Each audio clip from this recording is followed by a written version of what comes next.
Philadelphia, an equal opportunity. Weeknights at 10 on WTAF, TV 29, Philadelphia. I was born into it. I started selling when I was 12. My mom was struggling to take care of 6 kids. My only means of supporting myself was working the block. Everyone was working. The block was popping and crack was heavy. In 2010, I was sentenced to 3 years. After my release, I came home. It was just a whole different atmosphere. A lot of the neighborhood addicts had gotten clean, and crack was just disappearing from the block. Instead, all people talked about was perks. I was shocked to find out that almost everyone in my neighborhood was using them. It was the new drug of choice. I joined a re-entry program called Shooters at Ming Media, and I was given a chance to pursue my passion in film. During this time, Ming was invited to present in front of the Pennsylvania Reentry Coalition. And during this conference, all I heard was opioids, opioids. Programs for people on opioids, housing for people on opioids, treatment centers for people on opioids. So I asked my colleagues, what are opioids? They turned and asked me, what are Percocets? Right away I knew what that was. It's confusing to me because the way the media shows it, all you see is white people living in tents under train stations. At the time, it didn't seem like a black issue at all. So what are opioids? The word opioids comes from the narcotic opium, which is found in the poppy plant. It contains morphine, which can be used to make heroin, but it doesn't necessarily look like dope. People can get them with a prescription to treat post-surgery related pain and cancer. They could look like anything from prescription pills like Oxycontin and Percocet to heroin powder and fentanyl patches. You hear about them in songs like Mask Off by Future, Watch by Travis Scott. The big killer right now is fentanyl, a synthetic opioid. But the National Institute on Drug Abuse warns that it's 50 to 100 times more potent. A bad batch of dope could be laced with fentanyl. Nearly 60% of all opioids overdose deaths in 2017 were from fentanyl. Every day, more than 130 people in the U.S. die after overdosing on opioids, and more than 1,000 people are hospitalized for prescription opioid abuse. Now, back during the crack epidemic, people were called dope fiends, crackheads, junkies, crack babies. Today, we call them people with opioids abuse disorder. But people in my neighborhood don't even know what opioids mean. How are they going to get help if they need it? People in the black community are risking their lives and don't even know it because they don't understand the language.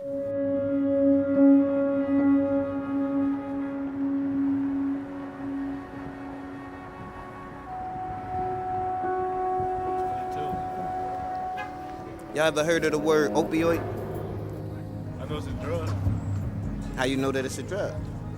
Because my surroundings. It's opioids. What I know about opioids. Never heard of it until I went to jail. And what did you learn from it when you went to jail? I locked up and as I said before, I was taken away from the pills and I went through withdrawal. And I had a cellie that was on heroin and we basically was doing the exact same thing. Percocets is real bad in my neighborhood. I would say like, maybe 3 in every 5 people take them.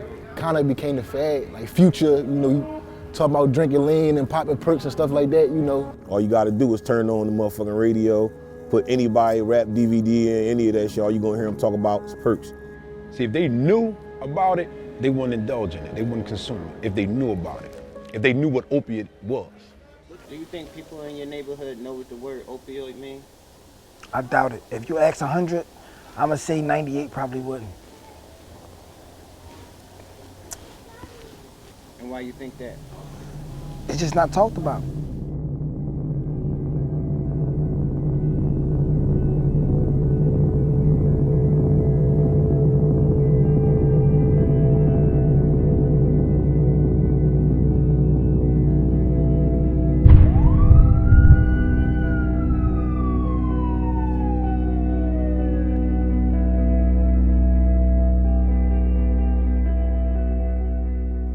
James Rivers is a local Philly entrepreneur who was heavily affected by this crisis because he lost his sister due to an opioid-related overdose.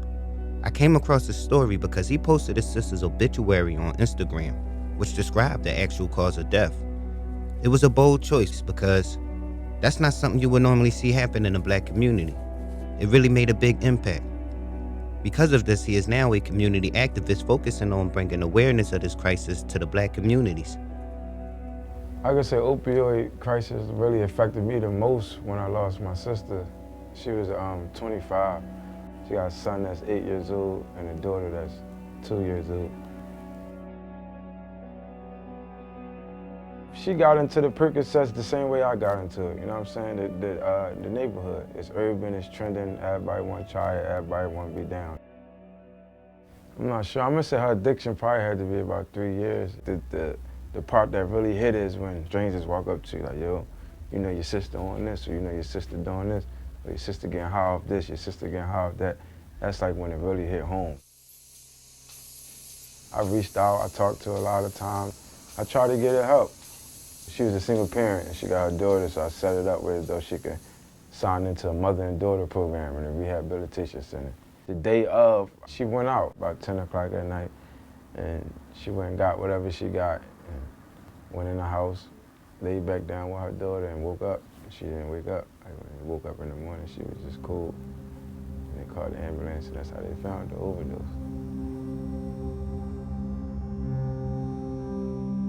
After I got the phone call, my sister passed, and it was just, I just wanted to take a different approach. Basically, the overall message that I put in the obituary was, you know, if you struggling with it, seek help, because we can save other lives by speaking on one life. The reaction was overwhelming. It's like, I got so many DMs, I couldn't even reply back to all of them. Like, from DMs talking about, I'm glad you shared your words though, so they can help another person and stop judging the way they do, all the way down to people who using the drug and affected by it, like damn. Do you think folks in the community understand the language that is being dished out from the media about the whole opioids crisis? No, I don't. I really don't. I think in the media, they need to take like a different approach with it. You get what I'm saying? Because when they just be on the media like, oh, opioid crisis, the opioid numbers is going up, this, that, the third. When Black people look at the news, they probably change the channel or something. Show the people who take the pills. Get some Black urban people up there to let them know like, we all affected by the same thing, it's just in different forms, I guess. They could cut 1,000 pills with fentanyl. One wrong batch, you'll be gone. That's like playing Russian roulette with a Percocet. It'll be one pill that'll kill you and you'll never know.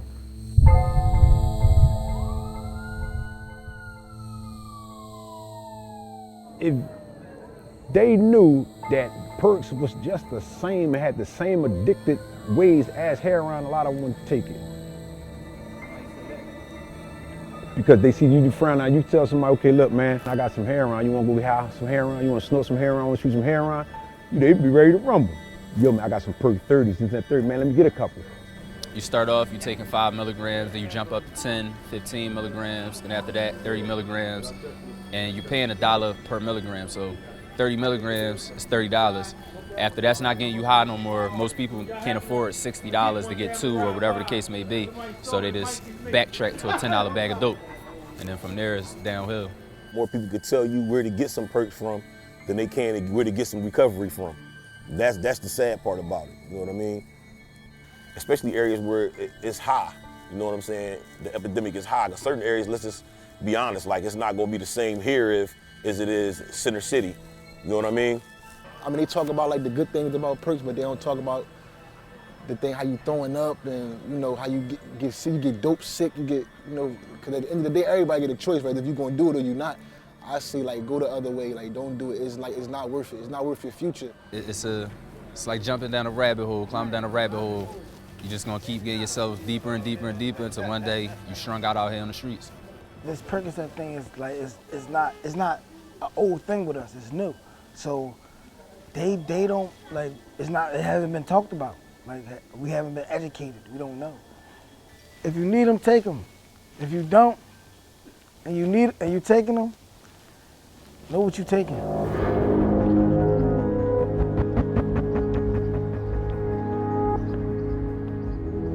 While working on this film, I've learned that people in my neighborhood feel a lack of awareness within our own community because the way the media covers the opioid crisis does not represent their reality.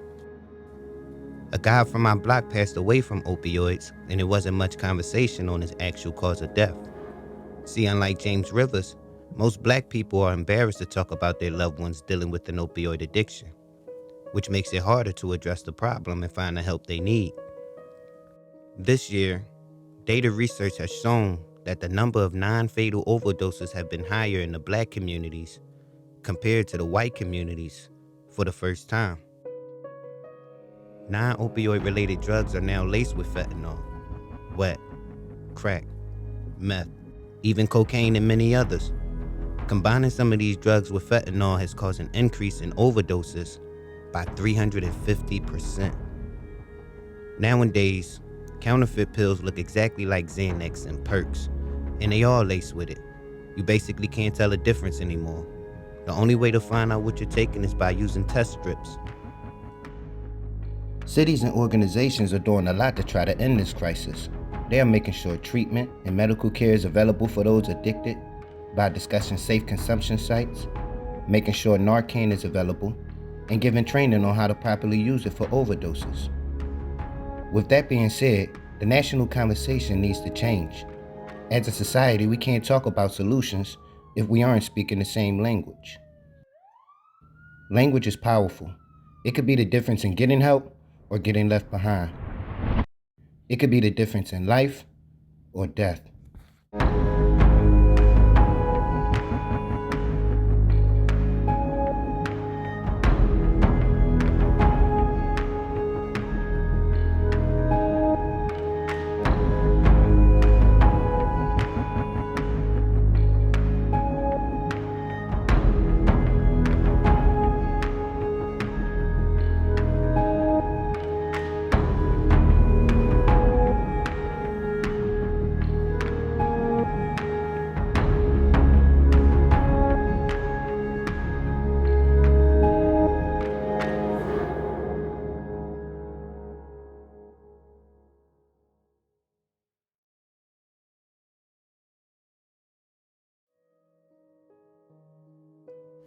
During the pandemic, which overshadowed the opioid epidemic, the overdose death rates has risen across the country. The overdose death rates has risen mainly in the black community because of fentanyl being put into almost every drug, especially Percocets. That's why this film is important. So if you know anyone suffering from addiction or experiencing increased risk surrounding their use of substances, please visit phillynaloxone.com. The website will show you free training opportunities for overdose reversal and fentanyl test strip training, both with Narcan naloxone and fentanyl test strips upon request. Current press releases pertaining to the spikes in overdoses or laced drugs can be found here. Visit phillynaloxone.com to learn how to safeguard a life. Whether you are looking for a traditional treatment, alternative recovery, harm reduction, or awareness information, please reach out. Addiction treatment is available 24/7 at 888-545-2600 to everyone living in Philly.